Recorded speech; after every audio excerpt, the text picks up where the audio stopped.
So let me give you one off the books here, off the board, to use the old Joker's Wild phrase, okay?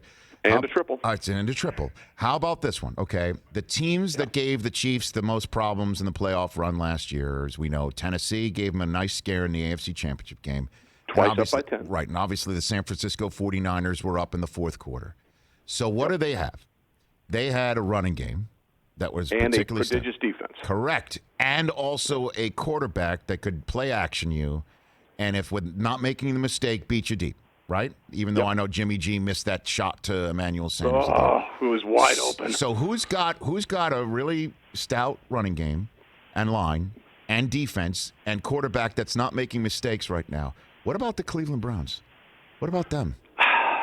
By the way, I think that's your answer. You can move on if you just want that side to be your answer. And listen, the Browns have been a great story, and Kevin Stefanski has been phenomenal, and he's done a great job. At first, I thought you were talking about Indianapolis when you're talking about good defense. I don't know. They've been way too inconsistent for me. And Philly Riv, you know, when you're pushing 40 and you got a toe injury that needs surgery, I think that's an expiration date that's approaching, quite frankly, for 2020. Correct.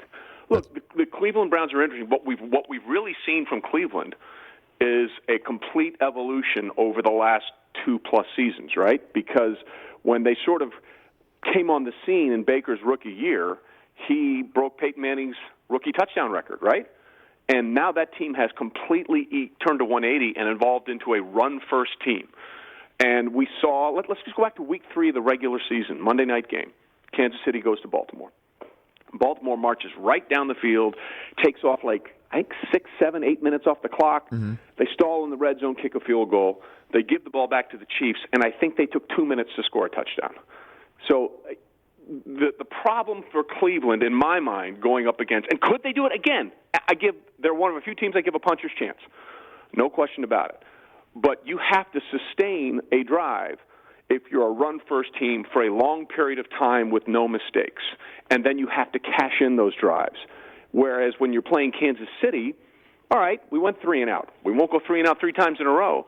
It's much easier to score the way the Chiefs are going to score than the way the Browns have sort of set themselves up to score, in terms of long, sustained drives where you have to make sure you don't get behind the chains. There's not a holding penalty. There's not a illegal formation. There's not one drop pass. You know what I mean? Right. So you don't believe in the Browns. So that side that started the whole spiel here is your answer. I'm not going to believe it until someone does it. That's just sort of my they just did it against the Titans, I guess. So they did it against the Titans. If they do it against the Ravens, right, and then they do it against the Giants, those are their next 2 nationally televised games. By the way, what's more 2020 than flexing out of Cowboys-Niners? I know what you're going to say. The Cowboys and Niners are out. The Browns and Giants are in. Right. What's more 2020 than that? Right. Nothing.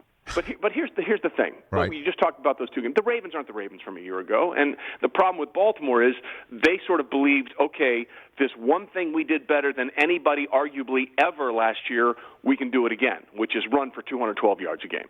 And that's never going to happen. So the problem with the Ravens is they based, in my mind, they based 2020 on, okay, if we just do that again, then the other things will fall into place. Well, that thing was so singularly unique and out of whack with norms. That was the flaw in the ointment in my thought process, that you can't rely on something so incredibly outside the ordinary to happen time and time again. Hey, you watched all the way to the end. Thanks for that. Watch more right here.